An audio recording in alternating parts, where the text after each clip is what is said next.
briefly with you. It is not open to everybody, correct? It is outside of the church. No, you must first be a Catholic.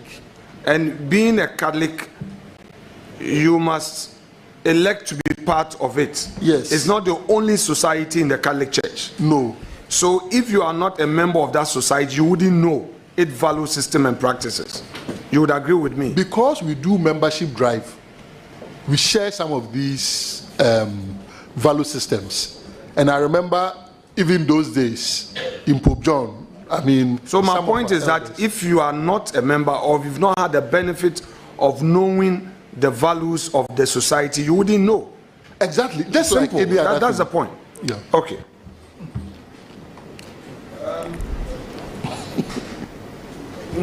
Let me understand you on your employment history. Page 2 of your CV. Let me know when you get there. You're there.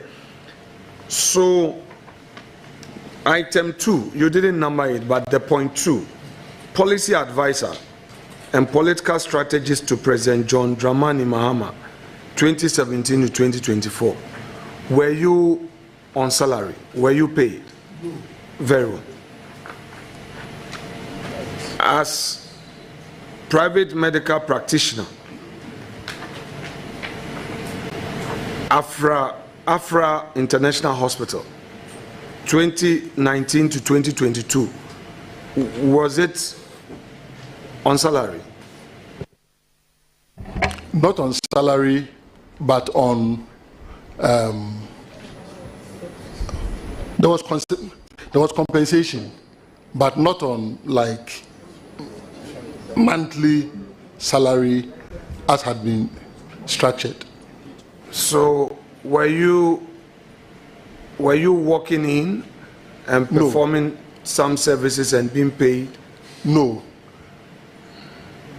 For the periods that I worked, I could work, let's say, for 1 month, sometimes 2 months, and then it will be accumulated and paid. How were you paid? I don't understand your question. How? I mean, you said that there was some compensation, not salary per se. You said not salary per se, the monthly salary. That's what you just said. Yes. Right, but you were paid.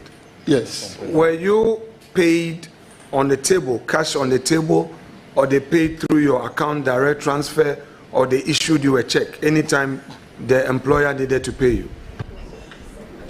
It was paid directly.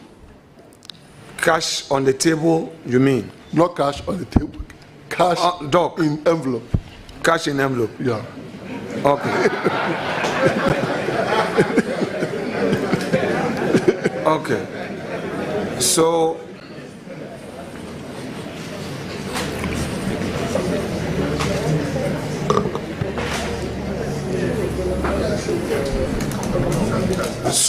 you would agree with me?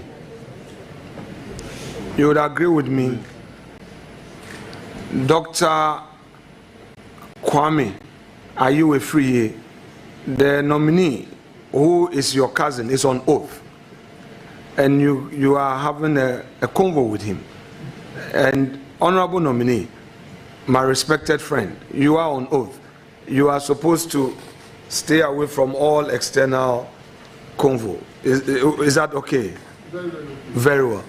Now, you would agree with me that since you were receiving your salary, your compensation, your pay in an envelope, cash in an envelope, you would agree with me that you wouldn't know whether your employer was paying your tax or not.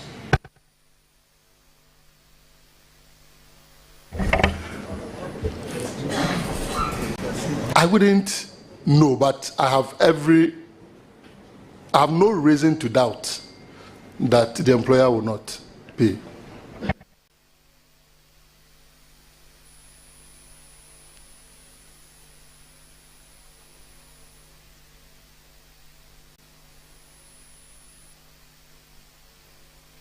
Have you, within the period 2019 and 2022, Did your employer, Afra International Hospital, furnish you with evidence of payment of taxes on your behalf? No. Given the opportunity, would you furnish this committee with proof of your taxes being paid for the period 2019 to 2022, where you, as Dr. Omane Boama, had to receive your salary in an envelope, cash on the table in an envelope? Definitely, since it's the responsibility of the employer, I can contact the employer. And if that is what you need, definitely. It's statutory. It's not that what I need, with respect. Yeah. I mean, when we work, we're supposed to pay. It's our duty to pay taxes. Yeah. And you are coming into public service. That's why you stated it on your CV. That's why I'm doing this inquisition. Yeah. So it's not that I need. The state needs it. Now, let me move to the next point. If I understand your CV, page 2, correctly, you are saying that the last time you were gainfully employed was November 2022, correct? Not necessarily. And I take it as, if not well structured, it will be as if I had no income from December 2022. I had. And because I'm directly responsible for that, I even have documents to prove the tax aspect of that. Look, I'm taking it step by step. On your CV, point 1 on your CV, you have told this honorable committee that you worked between 2019 to November 2022. In fact, for the 2019, you did not provide us which month you started working with Afra. Would you be able to provide us with the month you started working? I'll check it. Very well. Yeah. That's fair. Now, in this employment, were you given a letter of appointment? Were you given a letter where your conditions of service were spelled out? Were you? I was given a letter of appointment. And let me capture the context very well for you. It was a very teething hospital that I had to provide my service to support them to stand on their feet. And so, even at the initial stage, it was subsequently that the payments commenced. But I was okay, because it was a service that I was rendering. It helped me also to sharpen my skills, not to go stale as a medical doctor, while still serving my party. So yes, there was a letter of appointment along the line as a practitioner there. What I recall is the exact details of it, but I believe if I go through... So if you say you received an appointment letter along the line, yeah, are you suggesting to this honorable committee that ab initio you were not issued with an appointment letter, which letter would have to trigger a commencement of initially work? Initially, no, but the evidence abounds, because a lot of the clinical work that we did were computerized. So if you want confirmation of my practice, you can find it directly on the digital platforms of the hospital. Okay, Doc, so let's go back On the November, you said you ended your employment in November. And I was asking you that from November 2022 up until now, have you been employed by any entity again, or that your services at Afra International extended beyond November? No, it didn't.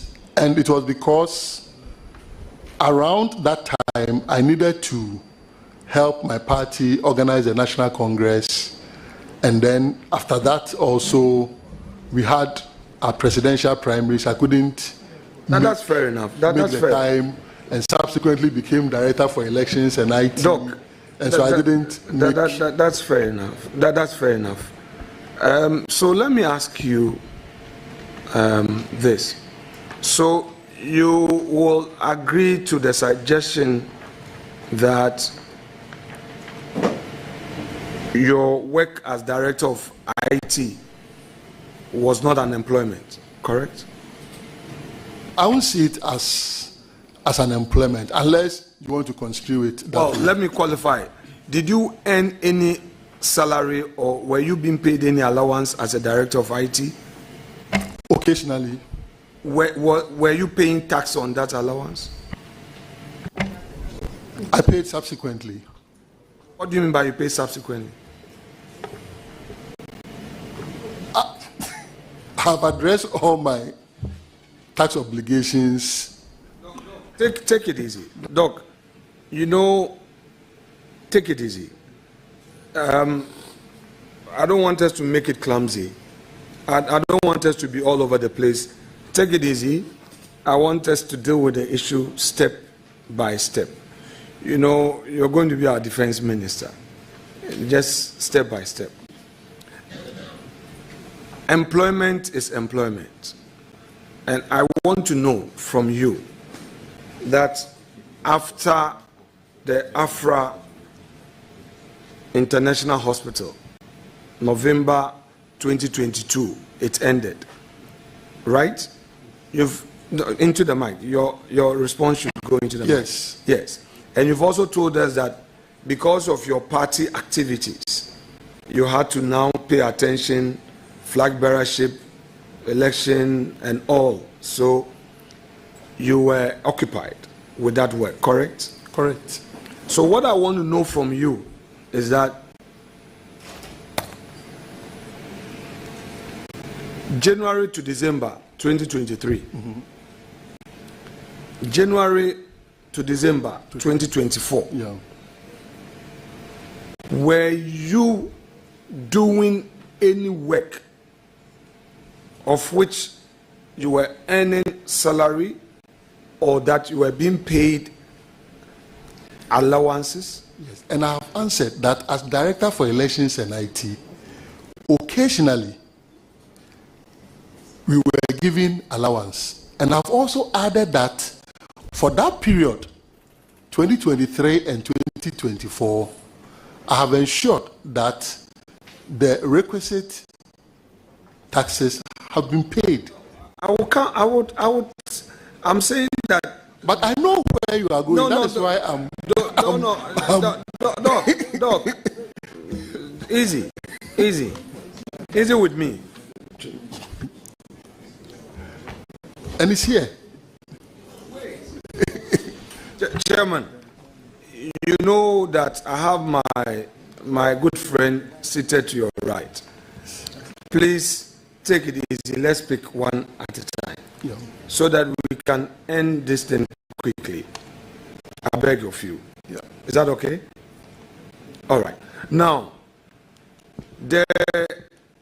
between 2023 and 2024, you are telling this committee that your earnings, the only thing you earn, came from your job as director of IT at your party headquarters, where you were being paid occasional allowances, correct? Yeah. So Mr. Chairman, this is where there was a need for me to explain this. I don't know what you see as earnings per your definition. But for instance, I have investment which I earned from, some of which have been affected by the haircut, the financial haircut. You understand? So I put all Investments Committee, and our mandate is clearly captured under Order 217 from Sub-Rule 1 to about Sub-Rule 8 thereabout. Mr. Chairman, matters relating to contempt of Parliament and by the application of its standing orders, mutatis mutandis, to its committees and its members is well provided for under Article 122 of the Constitution. And Chairman, with your leave, let me read. An act or omission which obstructs or impedes Parliament in the performance of its functions, or which obstructs or impedes a member or officer of Parliament in the discharge of his duties, or affronts the dignity of Parliament, or which tends either directly or indirectly to produce that result, is contempt of Parliament. Mr. Chairman, the matters that we are presently confronted with are matters provided for under Article 122. And as a committee, we do not have the mandate. I believe that another committee of Parliament has the mandate to deal with the merits of this matter. We run the danger or the risk of being judges in our own court over this matter. So I believe that the appropriate procedure will be to make, upon the invitation of the possible contemnor and his lawyers, and having admitted to the statement or one of the statements in question, Mr. Chairman, with all due respect, we would have made a referral to the appropriate committee of Parliament, which is the Committee on Privileges. Then we can proceed with our mandate, which is to vet. What we are doing, we are not vetting, with all due respect. And Mr. Chairman, there is nothing like a preliminary hearing in matters such as this.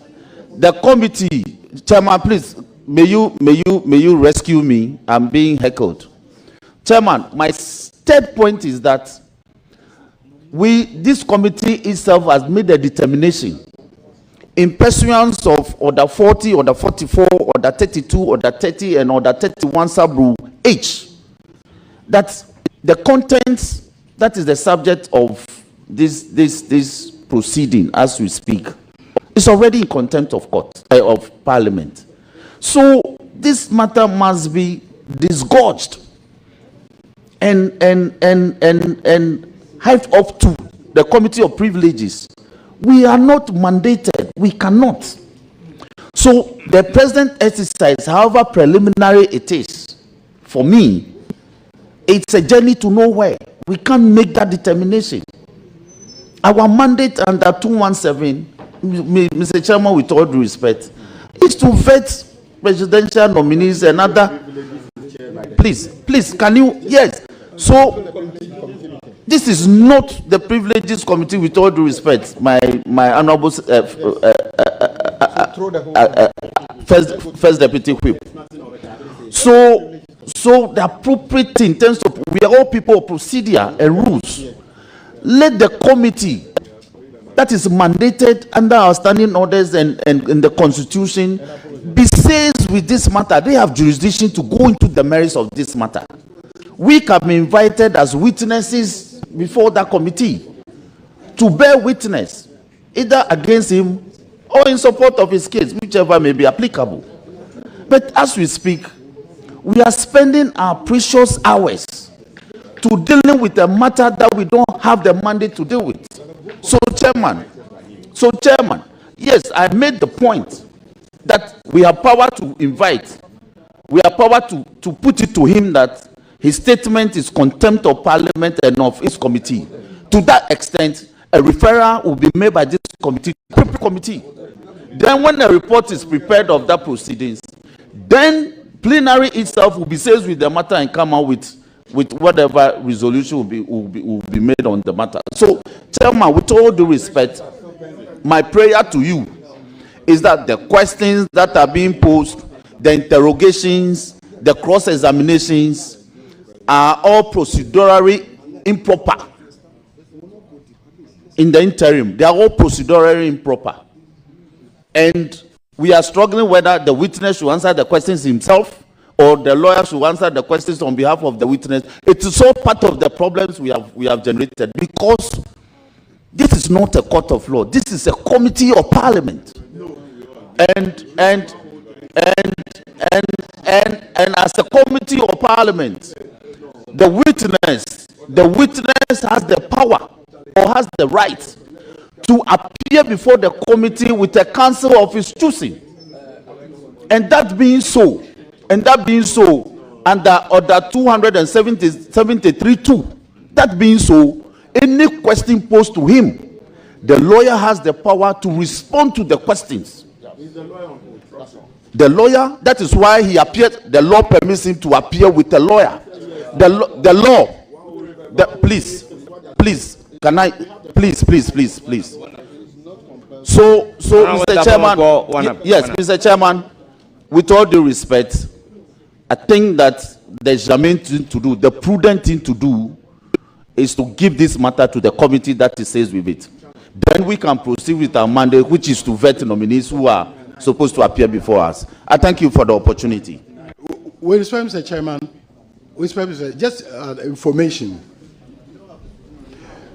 With respect, Mr. Chairman, just for information. No, on the Learned Council, honorable members, let there be some order. Honorable members, we took a decision as a committee to invite Oliver Baka Vormawor to produce evidence to substantiate his allegations. All members, in coming before the committee, he has exercised a right to a lawyer of his own choice. And if I listen to the words of the lawyer, there is a categorical denial of one of the statements not emanating from him. They admitted a statement emanating from him. The statement emanating from him, Oliver Baka Vormawor and the lawyer both agreed to render an apology to the committee. Honorable members, the meaning that I gathered from that is that whatever he has admitted to be his post, he doesn't have any evidence to substantiate it. That is why he wants the opportunity to apologize and withdraw the statement. So I believe strongly that we need to give him the opportunity and listen to the words of his apology. Then as a committee, we can pick it up from there. I so direct, with all due respect to the members of the district. So we want him to himself render the apology. Chairman. Oh, sorry. Okay, so, Chairman, I heard your intro well. However, I insist, with greatest respect to you, that Mr. Vormawor should be allowed to speak himself. And the bases are not far-fetched. He is on oath. He is on oath. And it's not his counsel that is on oath. Mr. Vormawor, would you listen, please? My first question to you is, you have... Honorable Whip, I invite members to make comments on the approach that they have adopted, but not question to him, because they are here to say that Chairman, I am admitting this statement. Fine. The one that I am admitting, I agreed, I have heard. Chairman. So we want to apologize. Chairman. So that is what emanated from the council. Fine. So from the lawyer, Chairman. I am drawing your attention to what the lawyer has said, and to the effect that if you have comment on what they are saying, that they have admitted this statement to be their own, they have heard. Therefore, give an opportunity to him personally to stand before the committee and render his apology and pull down the statement. That is what I am welcoming comment on. So my comment will be this. First of all, I find it strange. I find it very strange that all of a sudden you want to make an apology. Well, this apology is coming on the back of our invitation to you. And I put it to you that if we had not invited you, you would not have come out to apologize through your counsel. That would be my introductory remarks. Now, I want you to also appreciate, Mr. Vormawor, I want you to appreciate. Mr. Chair, can I continue? When my colleague was speaking, we listened to him in silence. Yes, I want you to appreciate that this is an arm of government. Parliament is an arm of government. And you often go on social media to make all manner of comments. So at what point did you realize that a particular post was not attributable to you, and yet you stayed until you got an invitation from Parliament before you responded? Even after the invitation, you still went on and made further posts. Even after the invitation, you went on to make further posts. I am putting it to you that you have disrespected an arm of government. Your apology is an afterthought. You have no evidence of the allegation you threw to Parliament and the committee, and you are just on a frolic of your own, just to disrespect Parliament, and thought that nobody was going to do anything to you. You should be bold. As bold as you were when you were putting out the statement, you should be bold to defend your statement today, not to come here and give us lame apology. Be bold and defend what you put out. As a man, that is what you should be doing.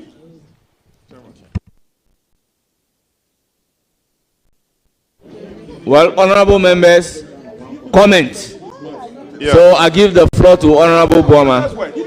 Chairman, this committee has the powers of a high court. And let me refer you to Article 1036, that a committee appointed under this article shall have the powers, rights, and privileges of the High Court. Kwame, I beg you.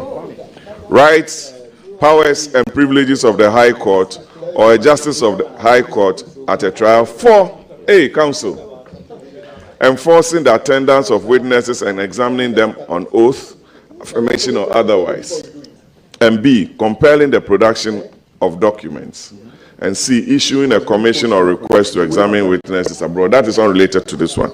So my comment, Chairman, is that the admission made by Mr. Vormawor with regards to the post on 24th January 2025 at 9:25 p.m., and I quote, "So all the monies the ministerial appointees are being asked to pay into the appointments committee just to get approved are those ones not affected by oral, question mark." Then the one that he's denying was also posted on the day after, 25th of January 2025, that NDC members on the vetting committee take money from Mohammed's ministerial nominees before approving them. The Deputy Speaker must submit himself to oral. Oliver Bakar Vormawor drops bombshell. He did not issue a disclaimer to that post to date. Chairman would say I shouldn't direct my question. He is before us.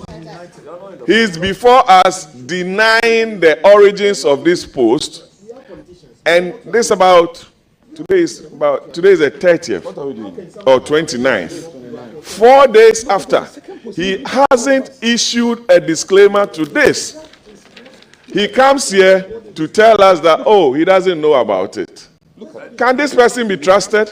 Look at it, Kwame. Look at it. Mr. Chairman, if indeed is the case that NDC members have taken monies from President Mohammed's appointees, let them defend it. If it's the case that you, Mr. Speaker, with all your reputation, and you chair the appointment, the Privileges Committee, you are being accused to the extent that if nominees appear before us, you put it to them.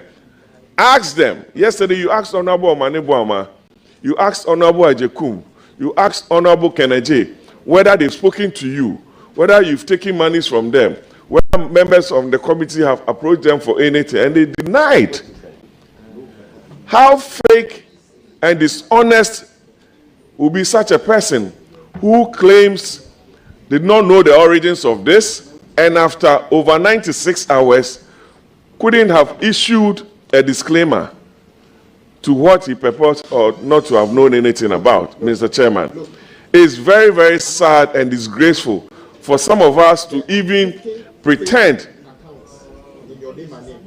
not to know the origins of this and to go and cover him up. I'm surprised.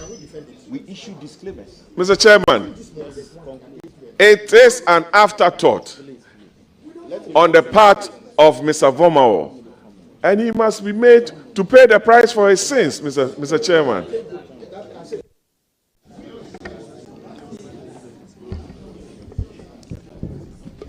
Chairman, thank you. Mr. Chairman, I had wanted to draw the Honorable to the invitation.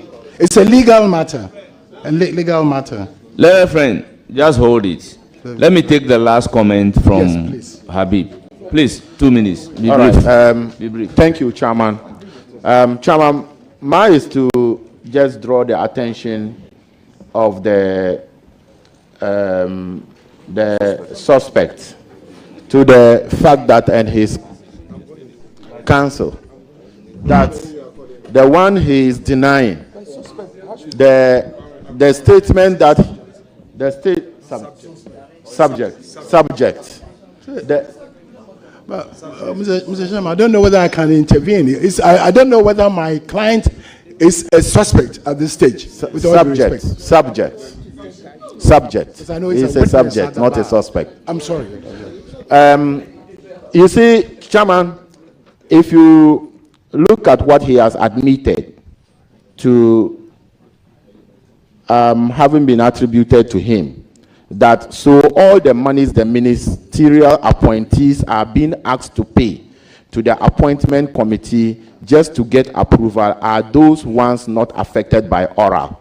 The one he is denying is from a news agency, and it says Ghana Today, and the bottom they said Ghana's News. Media men and women are here, and the little journalism that I have also practiced.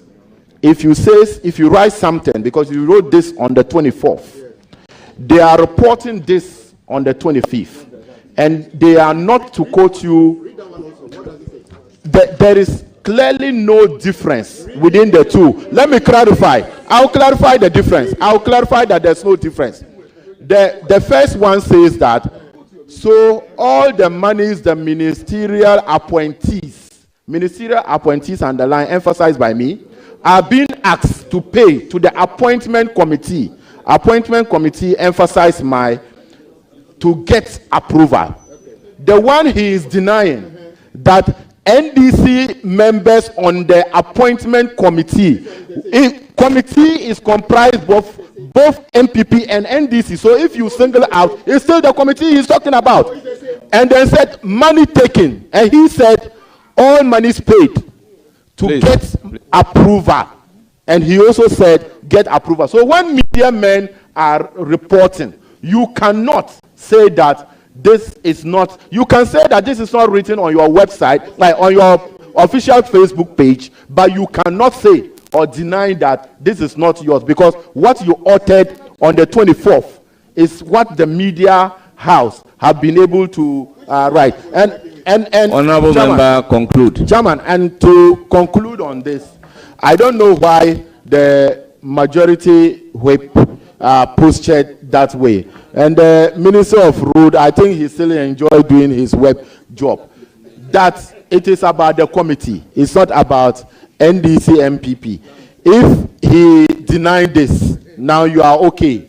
But he should be bold to tell us that he is actually apologizing and withdrawing, and that what he said was wrong. Not only wrong, was not true.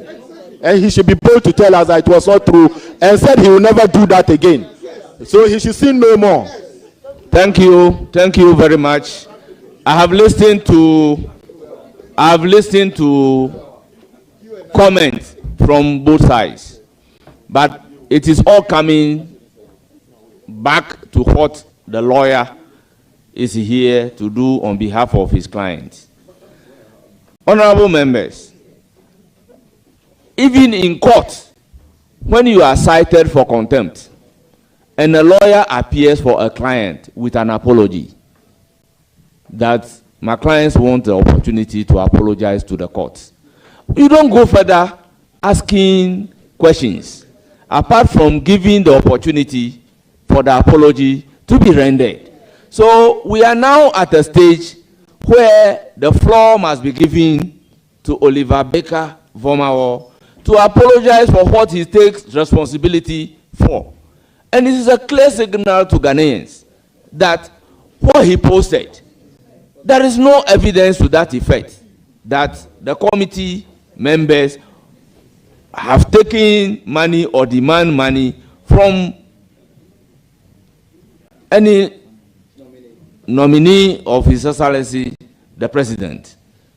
So I believe where we are now, I will only give the opportunity to the ranking member briefly, and then move on to give the opportunity to Oliver Baker Vormawor before us, so that we can listen to his terms of apology.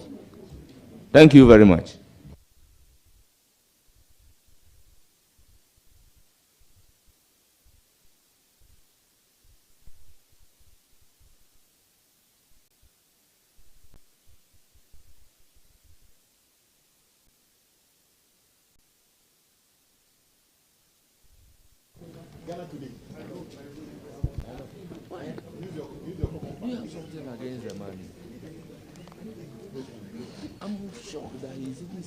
Chairman,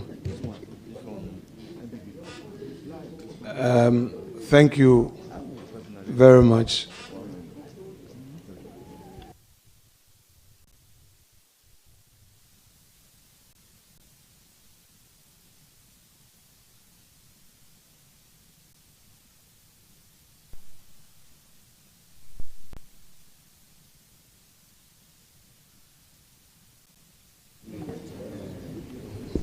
Chairman,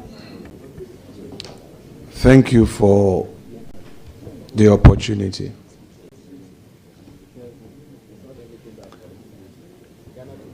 Learned Counsel, I would need you to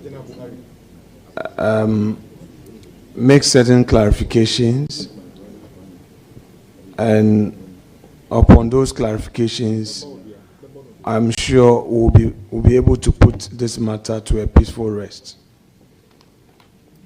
I understood you to mean earlier that you were apologizing on behalf of your client on a post made by him, and then of course you had a disclaimer on another one. This committee, as Roxanne had earlier intimated, is only here to make preliminary determination, which determination would enable the chair of the committee ferry same to the plenary. Then, upon that, Speaker would make a referral to the Privileges Committee. However,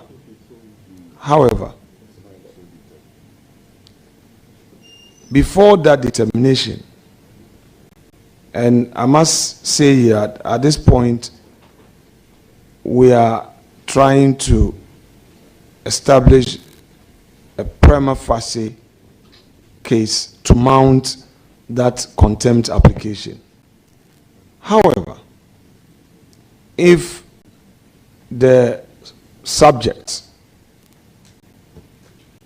is here to say, look, I am sorry, it ends the matter. There will be no need to make any referral. There will be no need to take the matter up at the plenary. So we put it to rest. Having said that, I need you to clarify, as I earlier said. One, you introduced, and Leonard, before I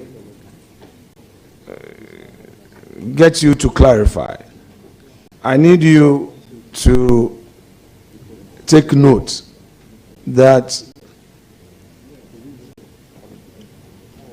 certain matters that have already been introduced by you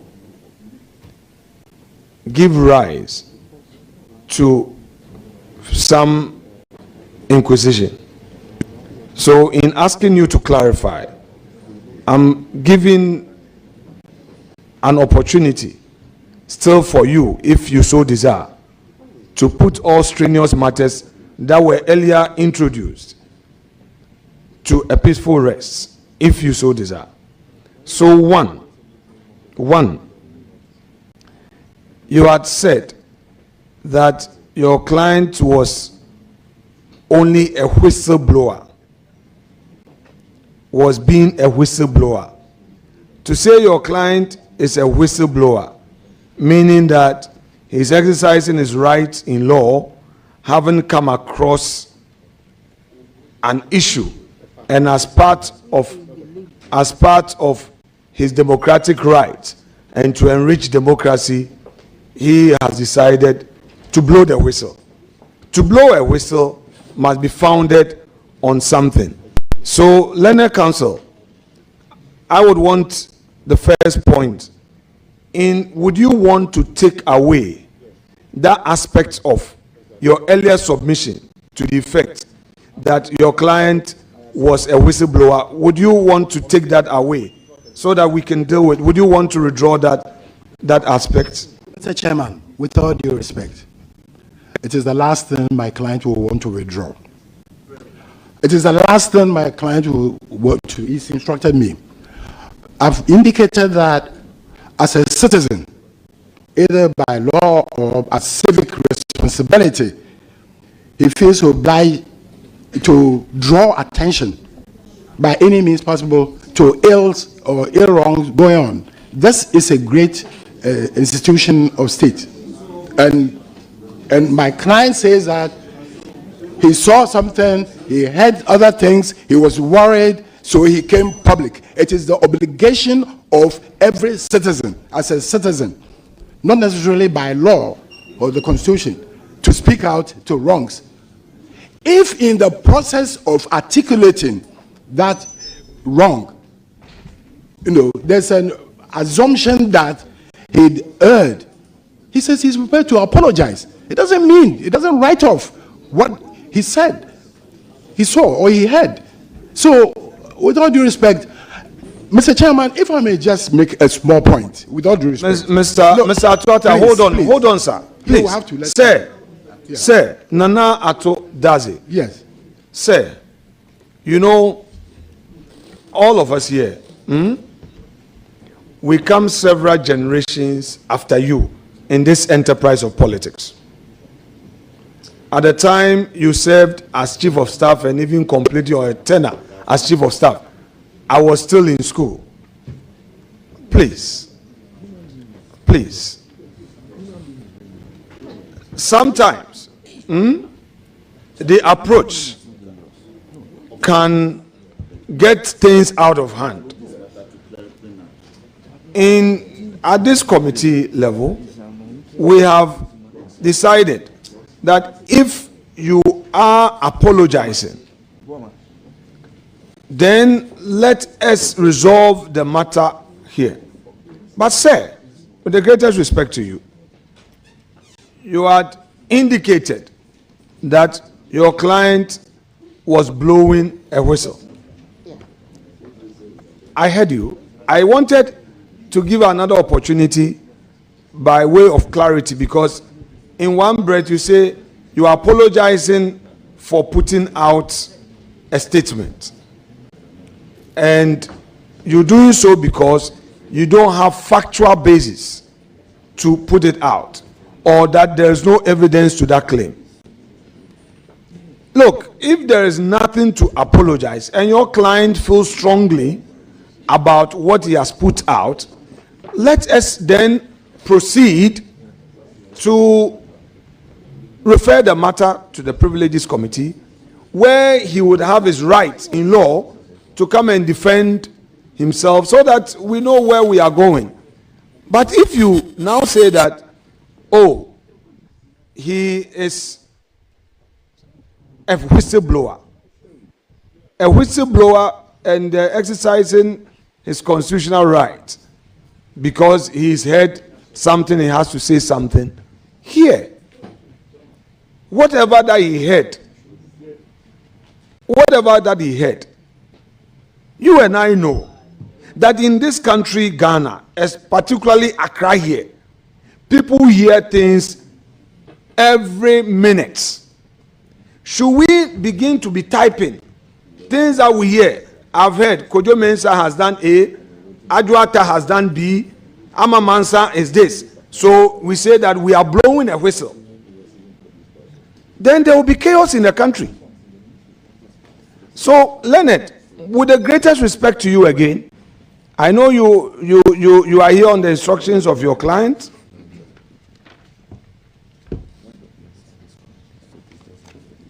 I'm asking you, would you want to take away that aspect of your submission which you condition on your apology, that he was acting as a whistleblower?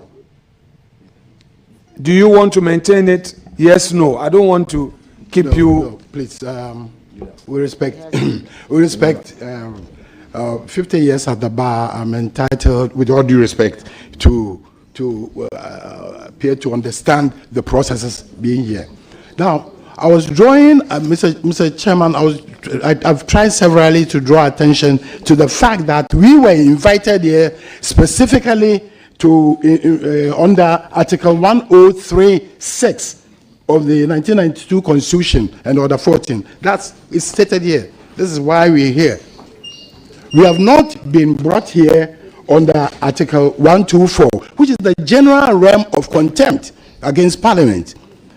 Article 124 would have had the right, as Honorable Minority is saying, to explain everything. Now, I am worried for my client in the sense that this committee, or for that matter, the minority leader, is indicating that what they are doing is a preliminary, stage towards mounting contempt proceedings or a serious matter. Not necessarily. I don't intend to cut you. What we are, wait. Yes. Leonard. Yes. I know you've done 50 years at the bar, but your newer generation can always assist you and to freshen your law. So we can always come, because you've trained us well, and we have what it takes to draw attention to some discrepancies in the law. So you've done 50 years. I respect that. But please pay attention to the proceedings. What we're saying is very simple. We've heard something. The committee has invited you. You have in fact given respect to the committee by appearing. the committee is finding out from you the posts. On this table, you have confirmed one post, you've denied the other. That is fair enough. Second, you are saying that the very post that you accept as coming from you, you apologize unreservedly. What we are saying is that to the extent that at this point you are rendering an apology, the matter dies and we put the matter to a peaceful rest. It doesn't travel beyond this table. However, in view of the fact that the very apology is laced with some conditions, we want to give you an opportunity again to then clarify. Because for me, if you maintain the position that, look, you were acting as a whistleblower and that you acted based on what you heard and you had reason to rely on it, we are both counsels. Reliance, was it reasonable to rely on it? In relying on a fact, would you end up hurting somebody's interest? There is ability tests in law of torts that every student knows. At what point do you rely on a matter? No, let me finish with respect. At what point do you rely on it? The whistleblower law